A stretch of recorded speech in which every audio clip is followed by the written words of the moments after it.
Okay, All right, we live? I believe we're live. Okay, awesome. Well, hi everybody. Nice to meet you all. Thank you so much for tuning in. My name is John. I'm here with Jack Luar from One for the World. So I'm gonna introduce myself a little bit, and then I'll hand it over to Jack, who's gonna tell us about all the great ways you can do good by donating your money to the best places. So I'm a software engineer at Meta. I'm pretty big on effective altruism. Like I signed the Giving Pledge. I'm pretty big in community building. I help run this EA group at Meta, my workplace. So for those of you who are at Meta and are curious, you can look us up on Workplace.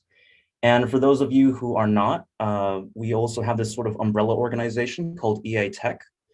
Just anybody at tech companies who's interested in how to do good better. There's a Slack in the description of this video. So if you wanted to stay tuned to updates that we're doing, just click on the link. Anyways, I'll hand it over to Jack, who will blow us away. Thanks very much, John. So I'm just going to share a presentation here and talk you guys through what we believe at One for the World are the most effective donations that you can be making right now. So I hope that all of you can see the screen, and there is going to be a lot of interaction here. So one thing you can do is you can let us know straight away in the comments if you can't see this presentation.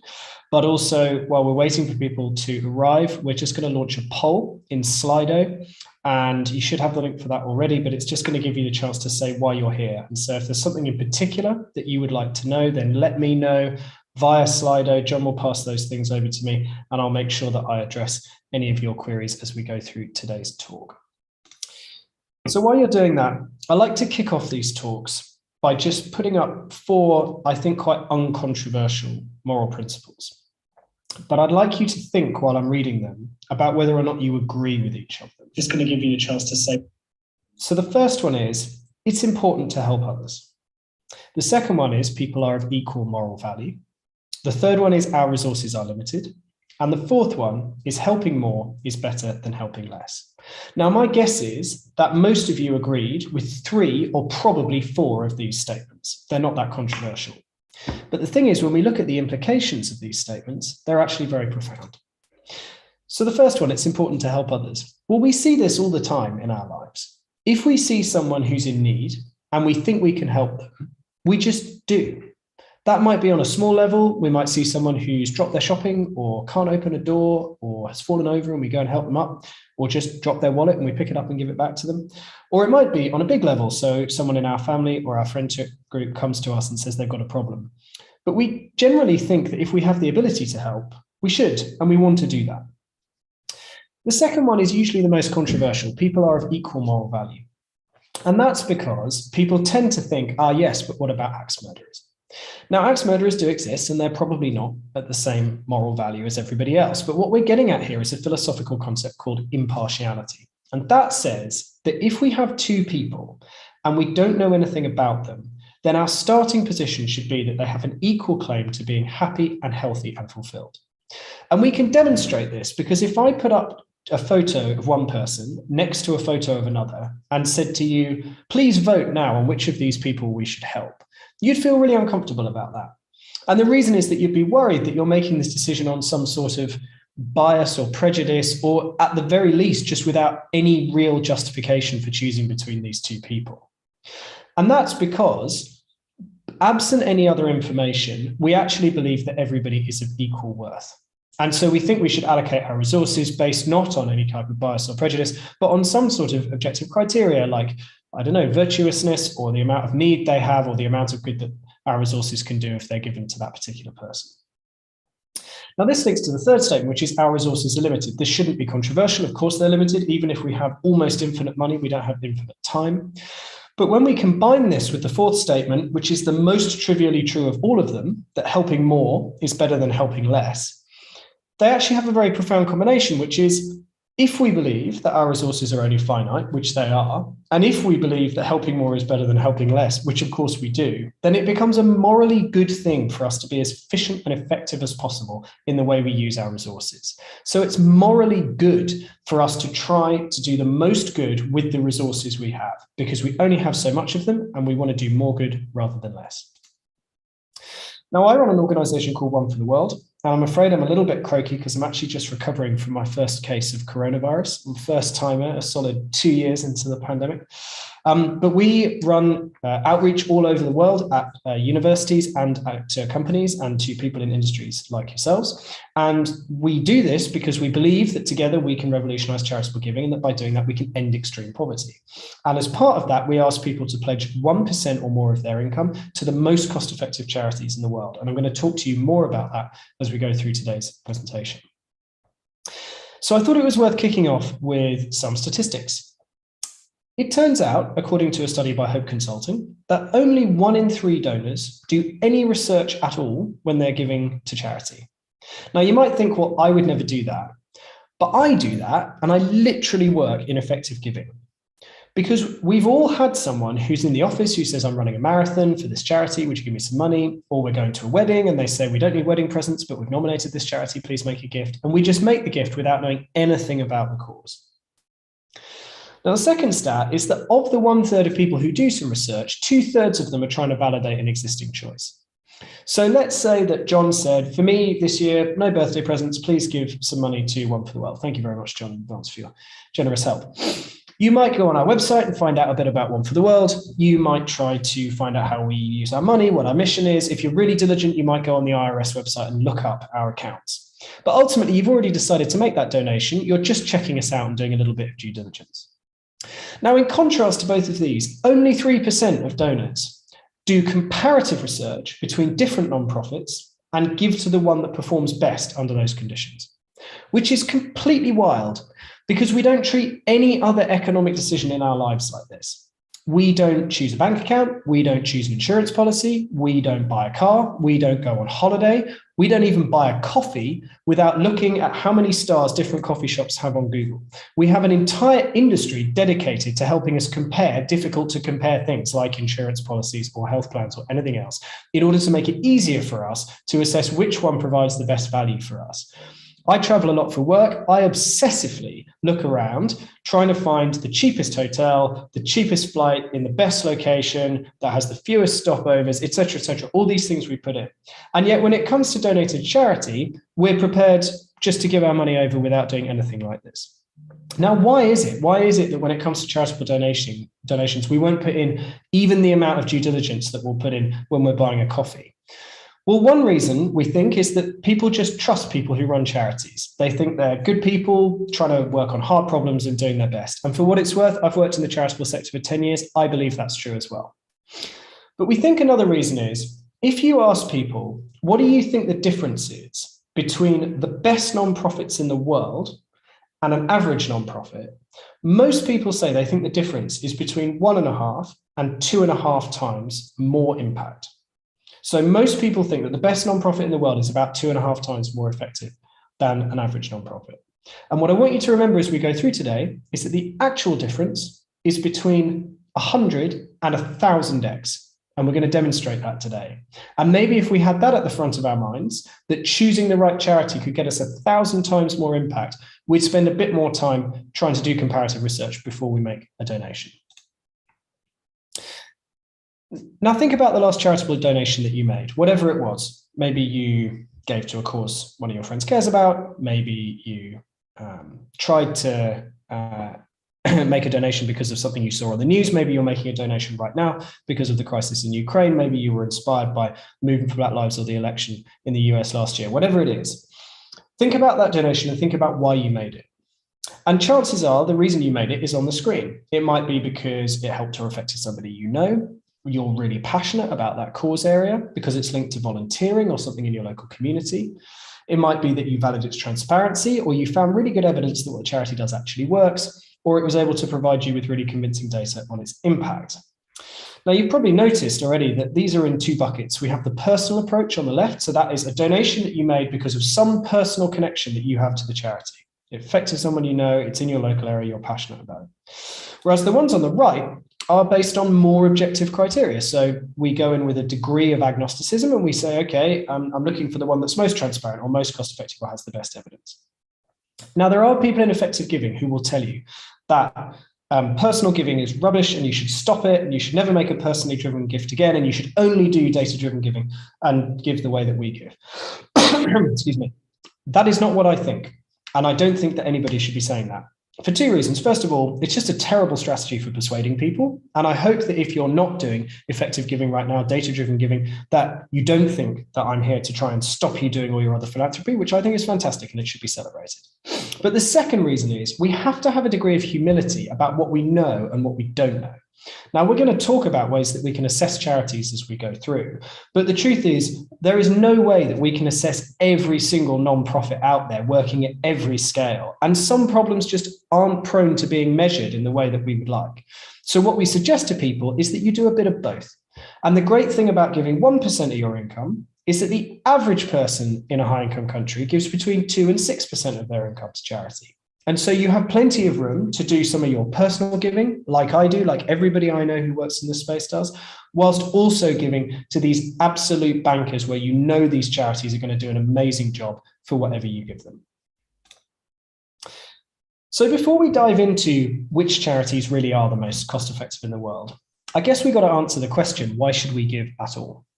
And if you've dialed into this, I assume that you're reasonably interested in charitable giving because you've chosen to take time out of your day to hear about it. But nonetheless, it helps to restate it. And the best explanation that I've ever heard of why we should give at all is called the drowning child analogy. And it's from a famous bioethicist called Peter Singer, and it goes like this. Let's imagine that we are walking through a park, and in the middle of the park, there's a pond. And in the middle of the pond, there is a child struggling to stay above the water. Would we jump in and try and help the child, or would we just walk on past?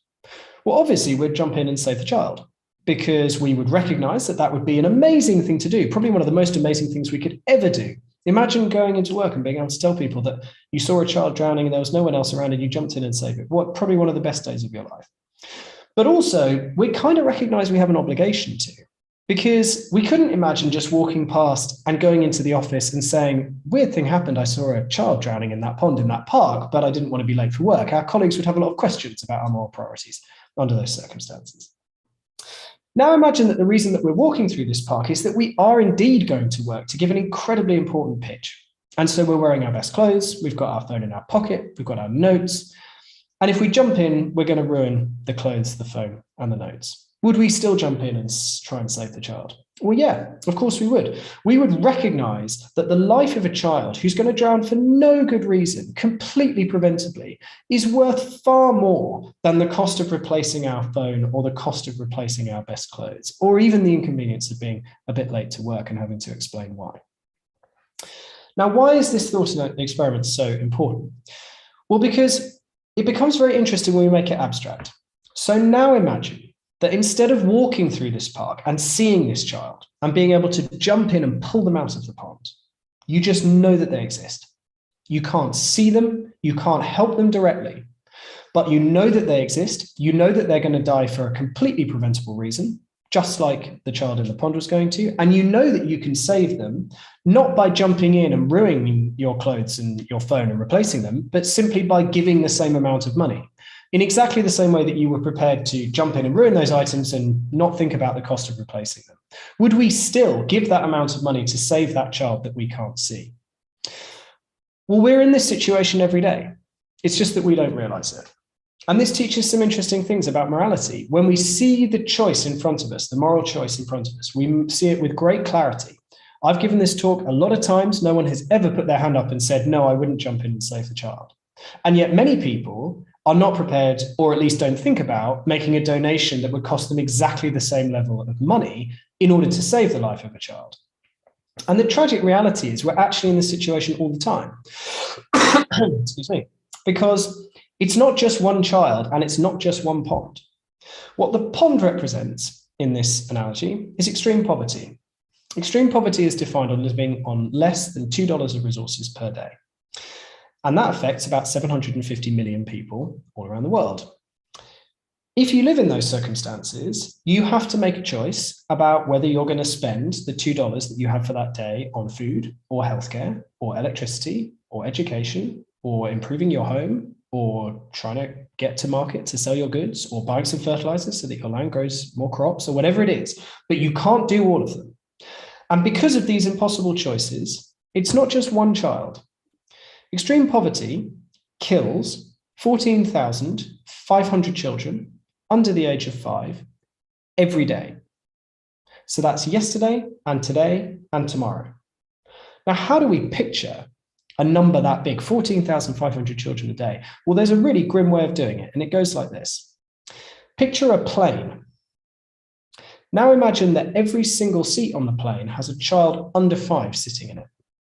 And now imagine that it crashes and everyone on board is killed. If that happened every hour, every day, all year, that would kill about the same number of children as extreme poverty kills.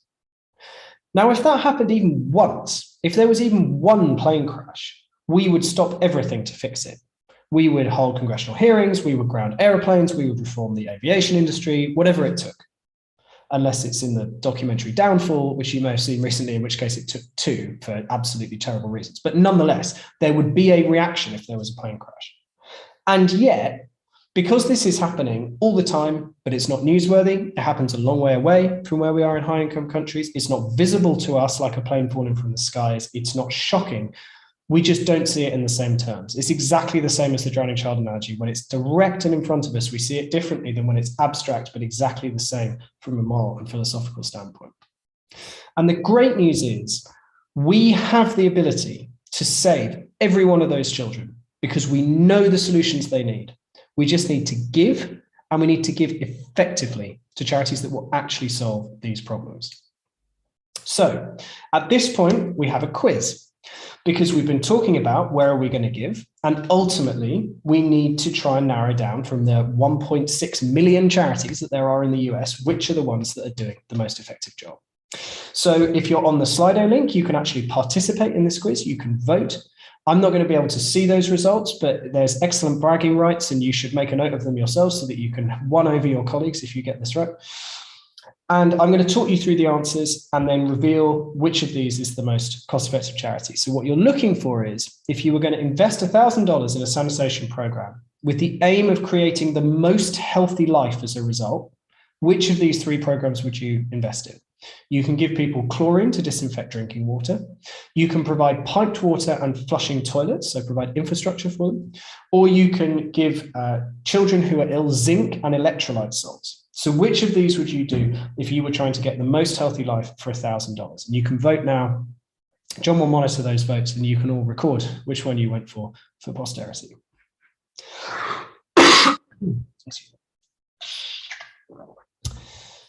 So I'm going to reveal the answers. Now, this is all based on a piece of research, a massive piece of research called the Disease Control Priorities Project. It's dcp-3.org, I think, but you'll find it if you go for DCP3.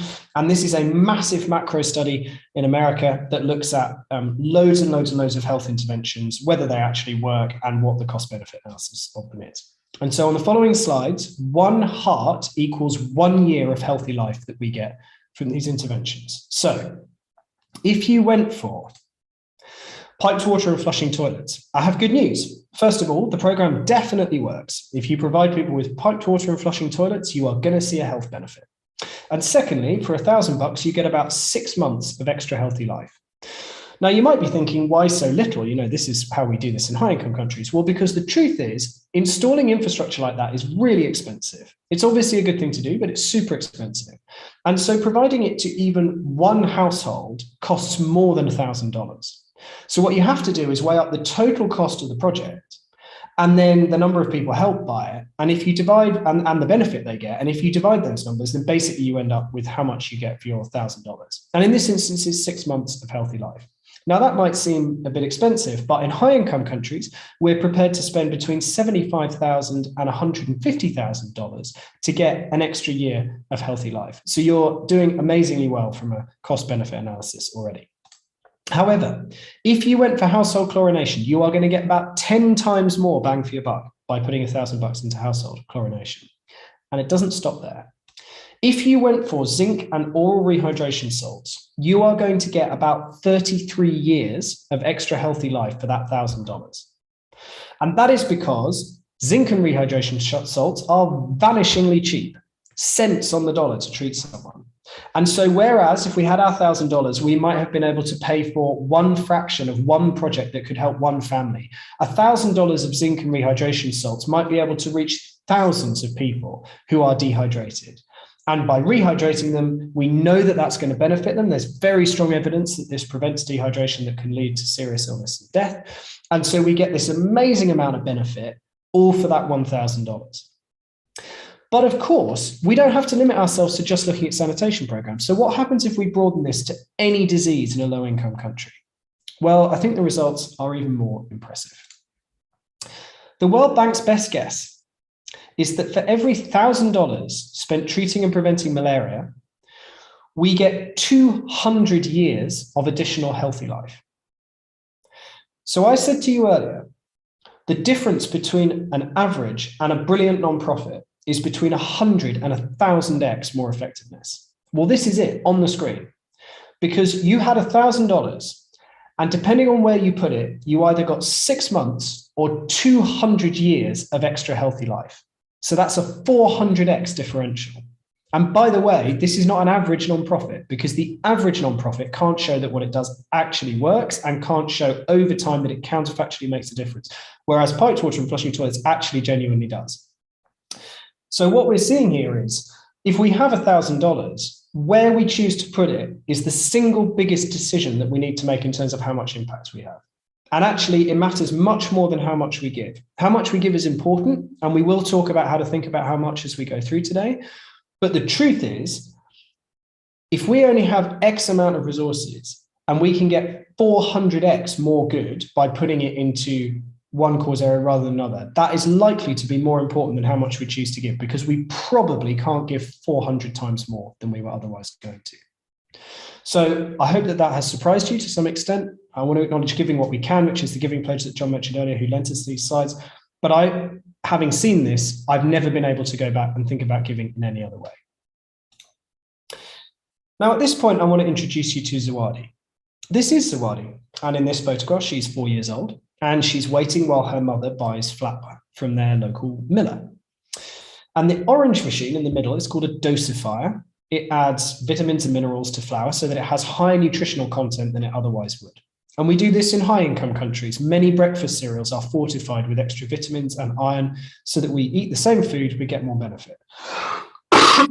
Now, unfortunately, when this was taken, Zawadi was malnourished because as hard as her parents tried, they simply couldn't get her enough calories or the right calories to meet all of her needs. But because of a simple intervention that made the stuff they were already able to afford more nutritious, I'm really happy to report that she's happy and healthy. She survived her 5th birthday, and now she has her whole life ahead of her. Now, why am I telling you this? Well, a lot of charities would start their presentation with this slide. And the reason for that is that we know from behavioral research that we respond as humans to moving individual stories. It's why we respond so strongly to the drowning child analogy, because when we think about an actual individual, we are so moved by that that we want to take action, we want to save them, right? It's called the identifiable participant effect. And there's often an accusation with effective giving that because we're dealing with statistics and we think we have a duty to get worked up about numbers, we've just shown you a load of research and different outcome rates and so on and so forth, that we lose sight of this human side of giving. But I have never believed that to be true, because I think you can give with your head and your heart at the same time. You give with your heart when you see a wonderful young girl who has her whole future ahead of her, and you understand that this was given to her by a simple intervention that costs less than a coffee that any of us could fund right now. But we give with our heads when we say, whilst our commitment to saving Zawadi, to seeing her flourish, is absolute, we are absolutely committed to trying to help absolutely as many Zawadis as possible. So it's not just about where do we find a charity that can show us an amazing picture of someone that they think they can help, that moves us. It's about saying we are committed to helping all of those people. And the way to help the most Sawadis possible is to give effectively. And as one of my colleagues put it the other day, a way that I really like, effective giving is not just about helping Sawadi, it's about trying to make sure that her children and her children's children don't ever have to deal with malnutrition again. And that's why we think that you should give effectively, and why we think you can do that by engaging your heart as well as your head. So at this point, I kind of hope I've convinced you of some things. I hope I've convinced you that the difference between an average and a brilliant charity is about 100 to 1,000x. And that where we give is arguably much more important than how much we give. I hope I've convinced you that our intuition is a really bad way of picking charities, because if you took part in the quiz, some of you will have got it wrong, some of you will have got it right, but it was kind of guesswork, right? We had about the same amount of information we might have making an ordinary donation. And it turns out the difference between the worst and the best option was 400x effectiveness. And I hope I've convinced you that we can see the ability to donate and to save people in exactly the same terms that we would see diving into a pond and being a hero and saving a child from drowning. But of course, if I have convinced you of this, the next question is, well, where should we give? Now, One for the World works with a charity evaluator called GiveWell. They do about 20,000 hours a year of research into the most cost-effective charities working in global health. And they publish exhaustive write-ups. So if you want to go and see all of their reasoning, all of their doubts, all of the risks, the modeling, everything else, you can go to givewell.org and you can read 5,000-word articles about each charity to your heart's content. However, what One for the World does is try to make more people aware of these amazing charities. And you can see 5 of the 9 that they recommend on the screen right now. And you might notice they have some things in common. The first thing is they all have incredibly low unit cost. So remember we were saying, well, why zinc tablets over flushing toilets? Well, because of the cost. Because we're able to do so much more good when we find very, very cheap interventions. So you'll see here, every one of these interventions is under $10. Some of them are exceptionally cheap. Deworm the World under $1 to provide deworming tablets for a child in school. Helen Keller vitamin A supplements, they can deliver a year of supplements for just $2.18. The second thing they do is they all pick on problems where we're very confident in the solution. If you have a lack of vitamin A in your diet, which can kill you, it kills about 200,000 children a year under the age of 5, and it can cause you to go blind even if it doesn't kill you, and you get a vitamin A supplement and you take a whole course of vitamin A supplements, you are very unlikely still to have vitamin A deficiency in your diet. We know that from multiple randomized control trials. Likewise, maybe a bit more of a reach, but nonetheless just as true, we know from randomized control trials that if you give people insecticide-treated bed nets to sleep under, they are much less likely to get malaria. And that's because the mosquitoes that give you malaria tend to bite at night. I actually have no idea why this is, but I'm told by people who understand these things that it's true.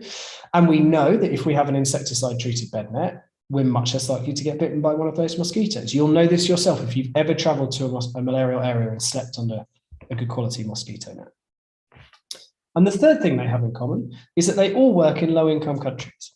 And the reason for that is we get about 100 times more benefit for every dollar we spend if we spend it in a low-income country where goods and services are much cheaper than in a high-income country. And that's just economics. Once we go outside high-income countries where we might have to spend $50 just for an hour of someone's time to administer some sort of program or go and source a bed net or anything else, we go to a low-income country and we're simply able to get way more for the same amount of money. And so the best donation opportunities are invariably in low-income countries. And so we think these charities give us an amazing portfolio that we can give to. They really help people who are in desperate need. They are exceptionally efficient and lean. They make a real difference. We know that the programs work. We know that giving someone a vitamin A supplement reduces vitamin A deficiency. We know that giving someone an anti-malarial drug will reduce their chances of getting malaria. And ultimately, they're able to save lives incredibly cheaply. So the latest estimates are that most of these charities can save the life of a child under 5 for between $3,000 and $5,000. Now, if you think back earlier that we were prepared to spend $75,000 to $150,000 for one extra year of healthy life in a high-income country, it really just shows what an amazing, amazing opportunity we have to try and save a life for just $3,000 to $5,000. Okay, let's say I've convinced you again. So you're with me so far. You get that it's important to give. You're riled up. You're ready to go. You've got these charities, really excited about chipping in. Obviously, at some point, we've got to talk about how much and how often. And there are, I think, some good ways of thinking about this, because obviously the problem with the drowning child analogy is once we accept that we would give up the cost of our phone to save the child and the cost of our best clothes to save the child, where do we stop? We'd probably be prepared to give up having a better car to save the child. We'd probably be prepared to give up takeaway coffees and eating out and takeaway food to save the child. We'd probably be prepared to give up the cost of a holiday in order to save the child, if it was right in front of us. So where does it stop?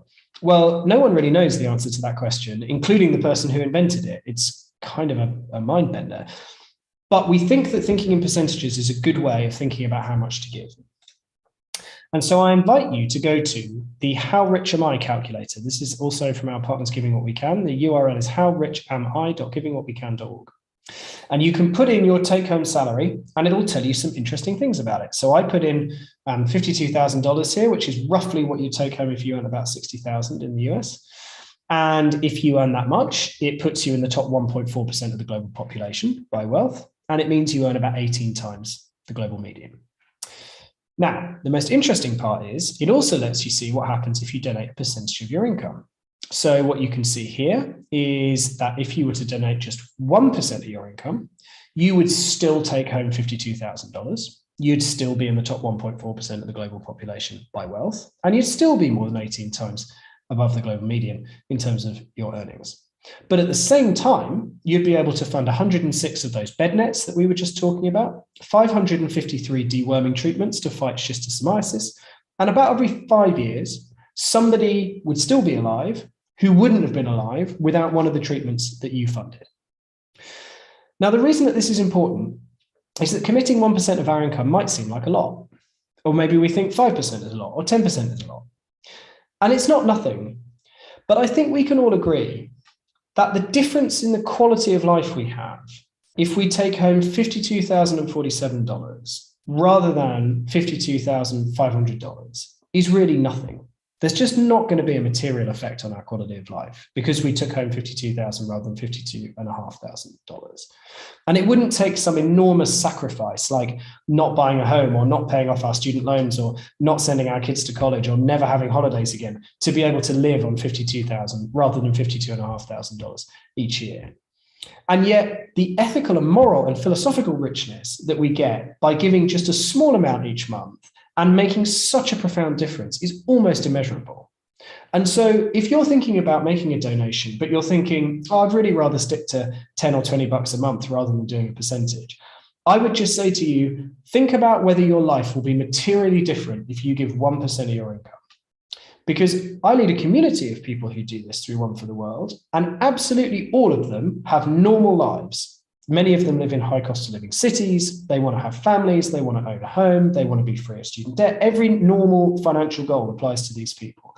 And yet they have found that they're able to give just 1 cent on the dollar and achieve all of those goals just the same, maybe just a tiny bit slower than if they hadn't. Now, another thing you might be thinking is, well, I prefer to give big end of year donations. Why would I give regularly? Well, I'm not going to go into too much depth on this, but basically the evidence shows us that if you give regularly, you give more, it's more predictable for you, it's more predictable for the charity. And as someone who has been working in nonprofits his entire career, I can tell you they rely on monthly recurring revenue to make strategic plans. Because if you make a big donation just before Christmas, they don't know if they're going to get it again until next Christmas. Whereas if you make a monthly gift, they can see and they can plan and they can hire and they can think strategically because they're going to find out whether or not you're re-upping about every 30 days.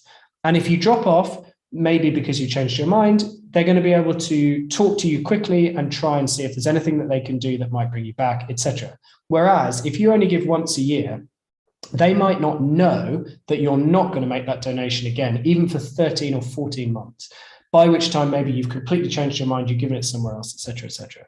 So I really would encourage you, even if you're giving a reasonably large amount, to consider monthly donations.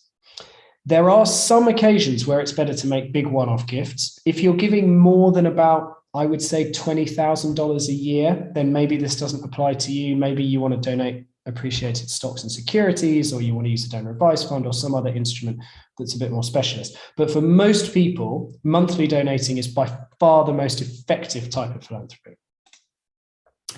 And the most amazing thing is, when enough of us get together and make just this small gift, just this 1% gift, we have an amazing impact. So this is what members of One for the World have achieved since we were founded in 2014. And the figure I'm really proud of here is in the bottom right, you can see that because of the actions of One for the World members, around 430 people are still alive who would otherwise have died. And that's amazing, because part of the deal with effective giving is we don't get to see the beneficiaries. We don't believe it's important that we know who they are. We don't believe it's important that they look like us or that they're born near us to deserve the help of the programs that we fund. But just imagine if we actually could see 430 people who were still alive, 430 people who were still alive, who otherwise would have died senselessly just for no reason, from totally preventable causes like diarrhea or malnutrition or intestinal worms or vitamin A deficiency. That would just be the most incredible, unbelievable experience. And that's why I'm so proud of this, because this is a community of people who are not, rejecting capitalism and going around in rags and making some enormous, incredible, cynic type sacrifice. This is just people giving a little bit that they know that they can afford, but together we're making a huge difference. Now, you might be thinking, well, why would I do this through One for the World? And that's a good question, because you can donate to all these charities directly. And if you'd like to do that, you can. But if you donate through us, it doesn't make any difference, because we don't take any money out of your donations. Whatever hits our bank account gets passed on in full to the charities. We're lucky that our operating costs are funded by high net worths and by grants. And so we don't need to touch your donations in order to fund the charity. And if you do give through us, you get a couple of advantages. The first one is you can make one gift to us and we'll split it between multiple charities for free. So if you don't want to manage 5 different donations to 5 different global health charities, you give us one donation, we'll split it up and send it on.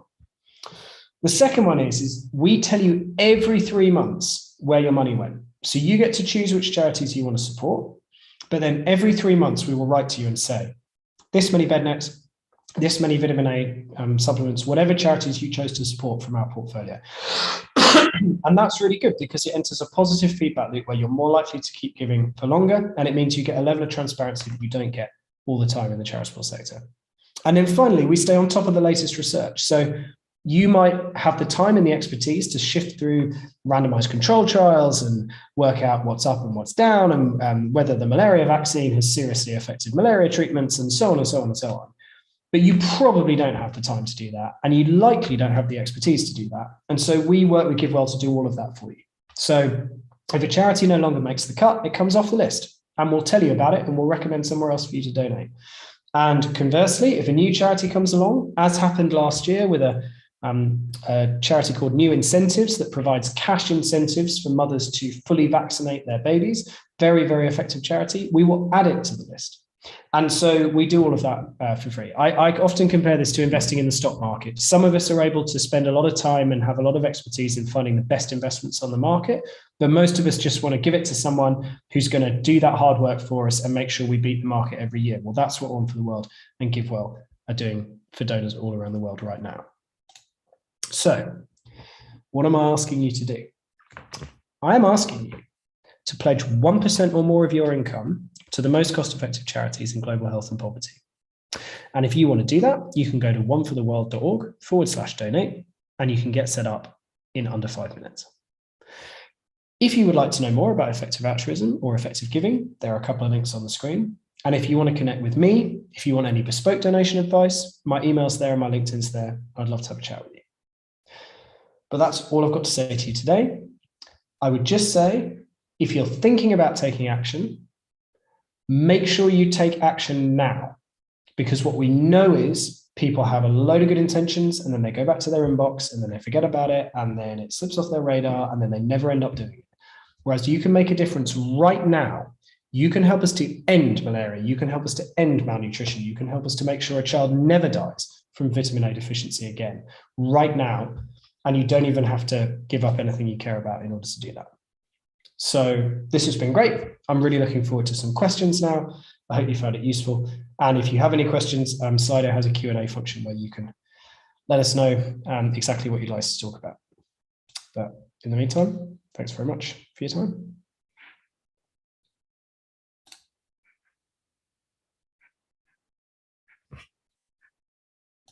All right, thank you so much, Jack, for that awesome talk.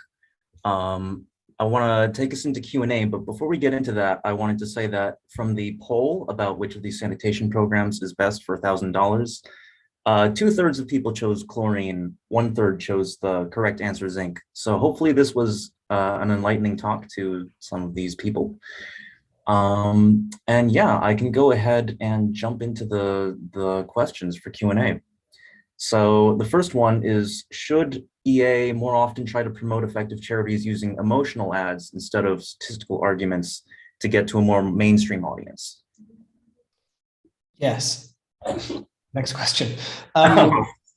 Yes, so we have an internal thing, which is stories greater than facts. And you need to be a bit careful, because I guess one of the aims of effective giving is slowly to try to change the incentives of the charitable sector to try to reward high performance and transparency rather than who can get the most moving picture of a beneficiary. But yes, we live in the world as it is. And I mean, I passionately believe that the next part of effective giving is to get more people into this movement. So every time I do one of these talks, there are some people who come along who've never heard of effective giving before, and you see the scales drop from their eyes, and you know, you can never look at charitable giving in the same way again. And I think we should embrace whatever messaging strategy helps us get through to those people. So yes, I think we should lean into the head and heart messaging. Absolutely. Cool, yeah. And this is just my intuition. I guess I'm curious what your take is. There has been a trend of moving like pretty much all charities towards being more transparent, and also proving more of their counterfactual impact. I think, you know, GiveWell has encouraged other charities to do this more, or at least this is my read on just the trend overall for a lot of nonprofits. I'm glad you think so. So here's the thing, right? Transparency is important, but it's a proxy for being a good charity, because there are quite high transparency requirements on charities already. So they have to publish a lot of financial information every year. You can find it all on the IRS website. And it is true that the more transparent a charity is, probably the better run it is. I mean, you know, it's a decent proxy. But the thing that's really hard, that GiveWell are really good at, is proving counterfactual impact. So not just does it appear to do a good job, but does it do a good job where nothing else would have worked to the same extent? And that's just really, really, really hard to prove. And so a lot of charity, and it's quite expensive, by the way, to prove, because you really need to do a randomized control trial, which costs about $100,000. So, and then, by the way, some things are really hard to do a randomized control trial on. So if you're trying to do something for racial justice, you couldn't ethically subject one random group of people to ethical injustice and the other to ethical injustice plus the treatment and see what comes out. So there are even whole cause areas where this approach is really difficult. But the net result of all of this is that most charities don't do that work. And I would love to say I think the reason for that is they're all desperate to do it, but it's just there are barriers to entry. But I'm afraid I don't really believe that's true. I actually think a lot of charities haven't really properly examined what they would need to do to show counterfactual impact, and they're not set up to measure. They're not even set up to measure whether they make a sustained difference to the problem over time, let alone do they make a sustained positive difference to the problem that's better than anybody else could and better than any other type of intervention to help it. So I think you're a bit optimistic, I'm afraid, John. I see. The bar is high. Cool. The next top question is, are all the most cost-effective interventions in developing countries? You already sort of touched on this, but. So within health, yes, and poverty alleviation, yes. When you think about things like animal welfare or pandemic preparedness, which is quite relevant, no. So your best bet with animal welfare, I mean, these are not my areas of expertise. So if anyone's watching this who knows about this, they're probably going to start banging their head against the laptop because I'm going to say something wrong, but just persevere. Likely your best bet when it comes to animal welfare is to change policy. So if you can change EU policy or US policy about how intensively farmed animals are treated, you're going to affect enormous numbers very quickly. And your ultimate cost effectiveness will be very good.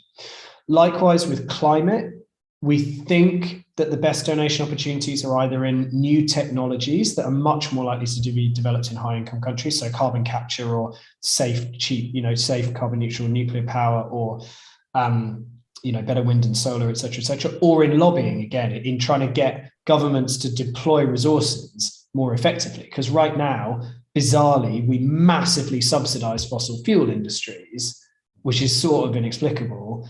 And so if we could change government policy on that and just literally just rip those subsidies away and put them into the development and rollout of more clean energy. I'm slightly oversimplifying there because you couldn't literally just turn off oil and gas tomorrow, but you get the point that if you reallocate government resources, you'll make a big difference. So there are cause areas where it is worth giving in high income countries. But for the most, if you're looking at global health and poverty, you're going to end up in a low income country because, well, most of you live in America. Do you think you can get a year's vitamin A supplements for $2.18? Because I bought antibiotics in America without insurance and they were about $100. So, drug pricing alone in America is a serious, serious barrier to effective health interventions. Cool. I'm trying to pick questions that are relevant to what we're already talking about. So there's this one, can we be sure that these charities help poor countries in the long run? Could it be that they slow down progress by making people dependent on donations? This is a great question. And I'm going to slightly split what you said into two parts. So the first point is, will they definitely help these countries in the long run?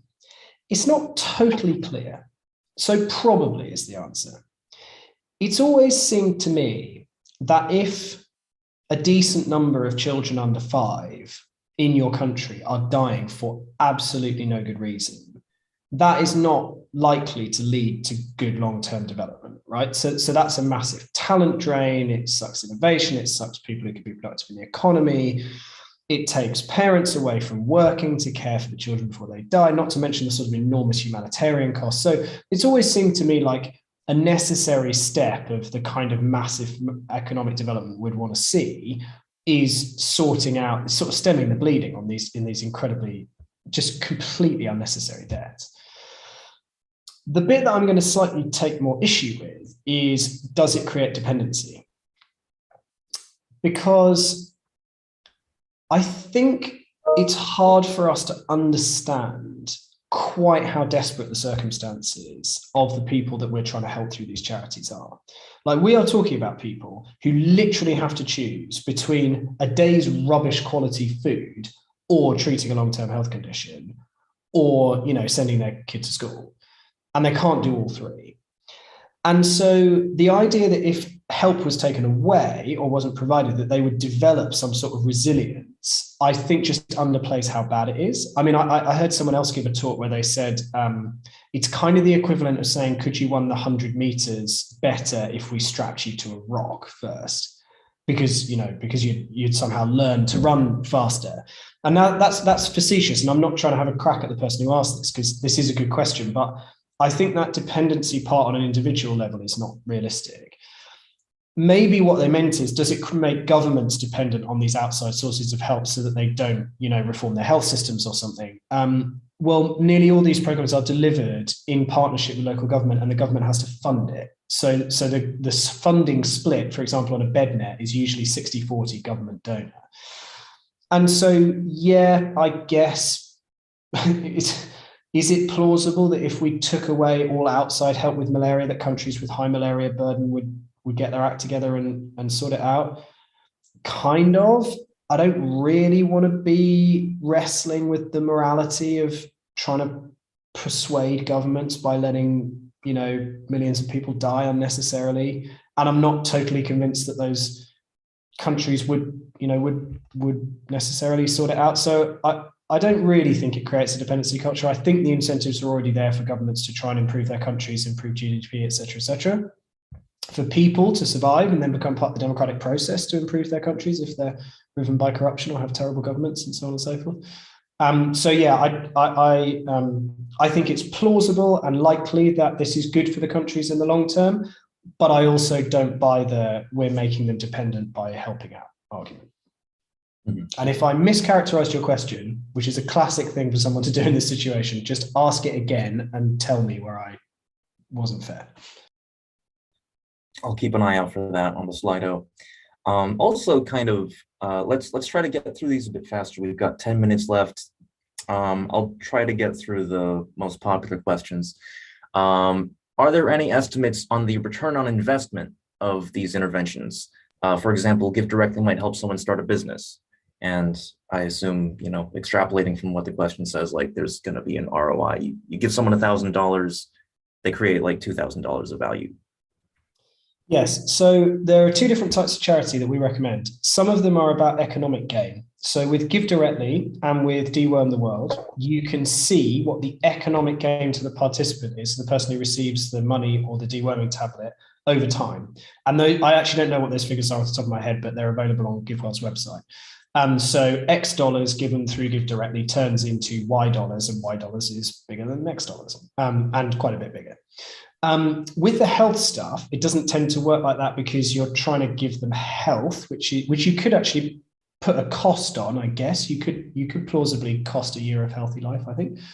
But what we do see with some of these health outcomes is that there's a macro effect. So there's one study that suggests that for every dollar spent on malaria treatment and prevention, you add $12 to the GDP of that country, which is absolutely remarkable. So if you spent $1 million on malaria treatment and prevention, you'd add $12 million onto the GDP of that country. So basically the answer is yes, there are multipliers to these interventions. Cool, yeah. Another popular question is it better to invest your money now and donate it later rather than now? And I guess, I don't know, also just injecting my personal experience, like a lot of people say that, like, I don't know, they want to hold on to the money now because there's a lot of uncertainty about their future just on a personal level. Actually, I think I'm taking this too far from the original question. Yeah, well, you are, because this is very interesting. So this is very interesting. Yeah. Okay. Let me just start with the pure philosophical argument about whether you should give now or invest it and give it later. Basically, it comes down to, do you think the compound returns you'll get on investment outweigh the compound impact of funding something right now? So if you had a choice, if you've got $5,000 and you had the choice of investing that $5,000 and seeing it grow with compound interest versus saving someone's life and seeing all the compound impact of that, so maybe their kids don't grow up without, a parent and happier and healthier, and they go on and found a business and yada, yada, then you got to try and weigh those two things. There's a couple of things that might influence you on this. One of them is we think plausibly the best donation opportunities are right now. So for example, with malaria, there's been a lot of publicity about a malaria vaccine, but the one that's just been approved is not going to solve the problem. It's only 35% effective. That doubles if you add anti-malarial drugs like we supply. So plausibly you can prevent 70% hospitalizations, but it's not going to eradicate malaria. But I'm very confident as a layperson that we're going to eradicate malaria in our lifetimes, because they are very, very, very excited about the mRNA-based vaccine for malaria. And there's just so much development happening in this area that I think we're going to do what we did with smallpox and what we just did with wild polio, which is just eradicate it. And so you may have missed the best donation opportunity if you don't donate right now. I do think patient philanthropy is respectable as a choice. I do understand it. But then the second thing that you said, which is really interesting, John, is, but what about financial anxiety in my future? Because my concern with patient philanthropy is always, is it actually going to get donated? Do you actually have a cast iron commitment that that $5,000, if it grows into $100,000, is all going to go to charity? Or is it going to be tempting to take some of that and use it for something in your personal life? Now, one way you can protect against that is putting your money into a donor advised fund and getting them to invest it for you, because then you can't withdraw it personally. So I think if you're going to do patient philanthropy, I would really encourage you to use an instrument that ties your hands. Also, by the way, means you don't pay tax on any gains, which would be unfortunate if you grew that money and then paid 40% of it in tax and then had to give less. So yeah, that's what I would encourage you to do. For what it's worth, I don't do any patient philanthropy. My patient philanthropy will be whatever I have when I die, I will give to charity. So I give now, and then I guess I'm accumulating money over time because I don't spend more than I earn. And so whatever's left, I'll give away. Cool. Yeah. We're at 5 minutes. Let's kind of pivot. How many people have taken the One for the World pledge? Is the organization growing? We are growing very rapidly. Thank you for asking. Feel free to help. We are growing more than 100% year on year. We have about 800 donors right now, and we have about another 1,500 who've taken the pledge but haven't started yet because they're still studying. So they've got a start date set in the future. Over time, more than 5,000 people have taken it, but some people drop off, or they graduate to giving more, or they change where they're giving, etc., etc. So yeah, we are growing. I like to think we're going to become a pretty big part of effective giving. I think we have a very accessible entry point. 1% is affordable for anyone with disposable income in a high income country. So there are some people in high income countries who can't afford it, but if you've got disposable income, you can afford 1%. So yeah, thank you for the question. We're going great guns. Cool. Yeah. Sort of related. If you want to change your pledge, what happens if you want to change your pledge later? Let's say you pledge 1% to global health now, but you want to donate to other causes later. I'm not sure if he also means a change in like the amount. Yeah. Well, it's all fully flexible. So we have people who start off big and then scale it back because they go and work for a startup or something and don't have any money. We have people who change cause area. We have people who increase the amount, etc., etc. We will only process donation to global health charities because that's in our remit with the IRS. But there's no reason why you can't wind down the amount you're donating with us in order to give to other areas directly, or use another effective altruism group like EA Funds who donate a regrant to more charities than us. So yeah, you're not locked in. It's not legally binding. Although if you're going to do it, we would like you to do it with the intention of keeping it up for life, because that's kind of the model. But yeah, your hands are not tied. Cool. Last one, sort of in that vein of questions, is what is One for the World hoping to do in the next couple of years? Well, I would like to get to moving about $10 million a year to these charities. I think we're going to move about $1.5 million this year. And I would like to build more of a movement around this, where the pledge is the kind of price of entry and a sign, like signing on the dotted line. But the actual value is we are a movement of people who are saying no more. We are the first generation who have access to research that will tell us how we can stop people dying for no good reason. Previous generations didn't have this until 3 Nobel Prize winners started working on this in the 90s. No one knew. We just didn't know what would really work. And now we do. And I just want us to build a movement of people who are prepared to say, this is what we're going to do differently. And we're just going to, the next generation will not have to solve malaria as a problem because we're going to wipe it out. And so a lot of what we're going to at the moment is a brand refresh, brand identity refresh, to really emphasize this idea of the money is important, but the money is being part of the movement. And so I hope that some of the people watching this will join us in that movement, because we just need enough people to be prepared to do this, and these problems, they might go away. Cool. Yeah. Kind of pivoting, there's a couple questions in the vein of at what point do we begin questioning structural conditions? How do we address the preconditions that created so many children with malaria in the first place? Yeah, I guess it depends what you mean by structural. I think when it comes to things like malaria, the problem is that some people live in malarial areas and some don't. The structural thing, I suppose, is there are malarial areas in high income countries where we just have a healthcare system that can stop people dying of malaria or give them antimalarials in advance so they don't get it. And I think I kind of hinted at the answer to that earlier, which is these charities work with governments to try and upskill them over time. I mean, the true structural reason why some people in the world live on less than $2 a day is like pretty complicated and might not have some great things to say about capitalism and the distribution of wealth and how empires were built and the exploitation of certain geographies and racial groups and so on and so forth. So I think I'm going to not touch that one. But I take your point that we don't just want to treat symptoms, we want to treat causes as well. And I believe these charities are a necessary part of that. That does address a similar question as well. Cool. We're at 1 hour. Somebody asked, will the recording be available later? I see why not. I think that's just the way YouTube Live works. Yeah, I don't want to keep you longer than we have to. Do you have any last words? And if anybody has additional questions that they wanted to pass to you, where could they reach you?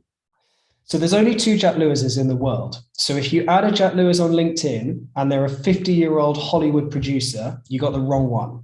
Although I do have him on Facebook, so you can probably get passed from one to the other. So the best way to follow up with me is on LinkedIn. My final words are, I believe that everyone watching this can take this 1% pledge. I believe that many of us will not be donating already because we've just never thought about it. And I believe that if enough of us do this, if enough good people are prepared to do this, we can actually change the world. And so I really, really encourage you, if you found this persuasive, if you believe that this is the right thing to do and that it's not going to financially disadvantage you, please take action today. The URL is onefortheworld.org/donate. That's one for the world with the number 1 fortheworld.org/donate. So please, please, please join the movement and tell your friends about it.